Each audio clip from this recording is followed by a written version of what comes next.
Hello friends, તો કચ્છી દાબેલી તો બધે ખાધી જ હશે, બધી જગ્યાએ મળે જ છે, પણ કચ્છી કડક વધારે પૂરતી ક્યાંય મળતી નથી. વધારે તે કચ્છમાં જ બને છે. તો એકવાર આ માંડવીની કચ્છી કડક તમે જરૂરથી ટ્રાય કરજો. તો રેસીપી પરફેક્ટ માપથી છે, તો જરૂરથી જોજો. 500 ગ્રામ આપણે બટેટા લઈ લીધા છે, તે બાફી લીધા છે. હવે તેનો મસાલો આપણે રેડી કરશું. તો એક વાટકામાં આપણે 2 ચમચી મરચું પાવડર લેવાનું છે. 2 ચમચી જેટલો આપણે ધાણા જીરું પાવડર લેશું. 1 ચમચી જેટલો આપણે ગરમ મસાલો લેશું. હળદર અડધી ચમચી. સ્વાદ અનુસાર આપણે મીઠું લેશું. 2 ચમચી જેટલું આપણે ખાંડ લેશું. એકદમ લાલ ચટક કરવું હોય તો કશ્મીરી મરચું પાવડર આપણે ઉમેરી શકીએ છીએ. અને આ બધો મસાલો આપણે કોળો જ રાખવાનો છે. ત્યારબાદ આંબલી આપણે કલાક પહેલાં થોડીક લીધી છે, તે પલાળી રાખી છે. બટેટાને અચકચરો આપણે ભૂકો કરી લેશું. હાથેથી જ મસળી લેશું અને તેમાં થોડા થોડા આપણે બટેટાના ટુકડા પણ રાખશું અને થોડો મસળીને તેનો ભૂકો કરી લેશું. જોઈ શકો છો આપણા બટેટા મસળીને રેડી થઈ ગયા છે. ત્યારબાદ આંબલીને પણ મસળી લેશું.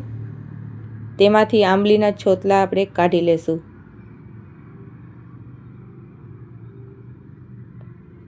કલાક પહેલાં પલાળી હતી એટલે બધું બરોબર રીતે આંબલી મસળાઈ ગઈ છે.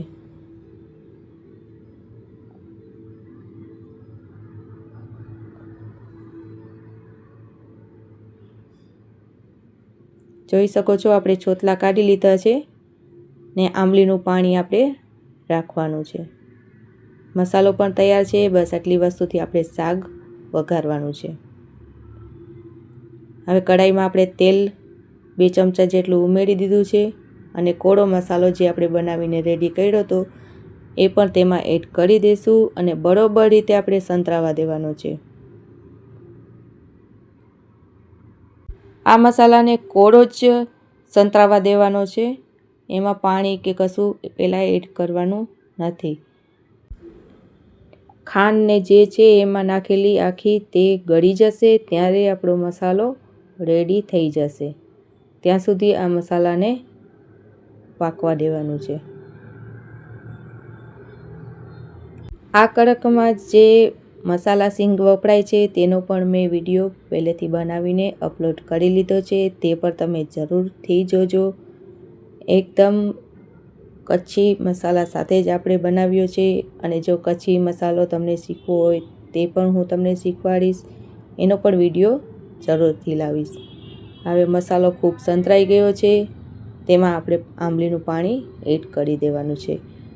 હવે આંબલીનું પાણી અને આ મસાલો બંનેને થોડીવાર સંતરાવા દેવાનું છે. ખૂબ એકદમ ચીકાશ આવી જાય ત્યાં સુધી સંતરાવા દેવાનું.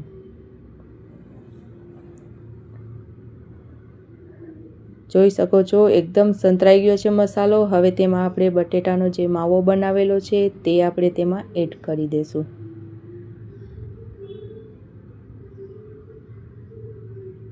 આપણે બટેટા પૂરો માવો નથી બનાવ્યો, અડધા અડધા આખા પર થોડા બટેકા રાખ્યા છે. આમાં એવી રીતે બટેટા રાખવાના છે.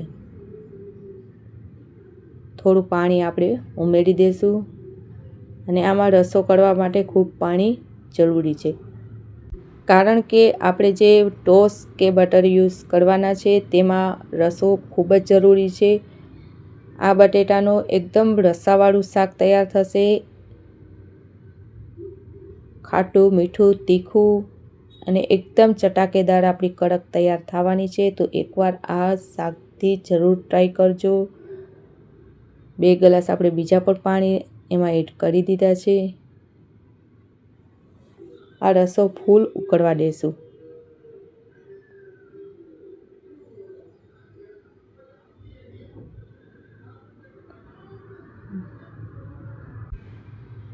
આ કચ્છની એકદમ પ્રખ્યાત વાનગી છે જે માંડવીમાં તો ખૂબ મળે છે, કચ્છી દાબેલી અને કચ્છી કડક.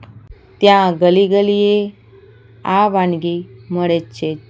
કચ્છી દાબેલી તો ખૂબ જ બધાને પસંદ છે. તો આપણો એકદમ ઉકળીને રસો તૈયાર થઈ ગયો છે. એકદમ બટેટાનું શાક જોઈ શકો છો, ખાટું મીઠું તીખું અને એકદમ ચટપટું શાક તૈયાર છે.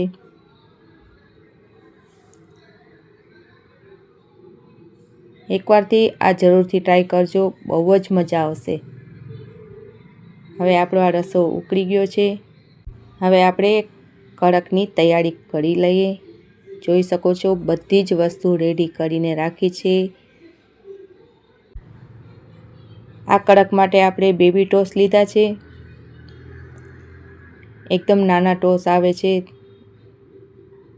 અને બટર હોય તો પણ ચાલે, કારણ કે કચ્છી કડકમાં કે મોટા જે બટર આવે એ મળતા હોય છે. આપણે ટમેટાં, સિંગદાણાની દાળ તે બનાવીને પહેલેથી તમને વિડીયો અપલોડ કરી દીધો છે, તે પણ જરૂરથી જોઈ લેજો. બાકી આપણે કોથમીર, ડુંગળી બધું સંભાળીને રાખી દીધું છે. ને તીખી લાલ ચટણી, લસણની ચટણી છે તે પણ રેડી કરીને રાખી.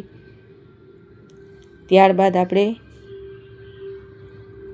કડક બનાવશું. એના માટે આપણે વાટકો લેવાનો છે. વાટકામાં આપણે કડક બનાવીશું. પહેલાં આપણે ટોસ લેશું, કારણ કે વાટકો એટલે લીધો છે કે તેમાં આપણે રસો એકદમ આમાં જરૂરી છે. હવે તેમાં આપણે જે બટેટાનું રસાવાળું કડકનું શાક બનાવ્યું છે તે તેમાં એડ કરી દઈશું. ત્યારબાદ આપણે ઝીણી સમારેલી ડુંગળી છે તેને એડ કરશું.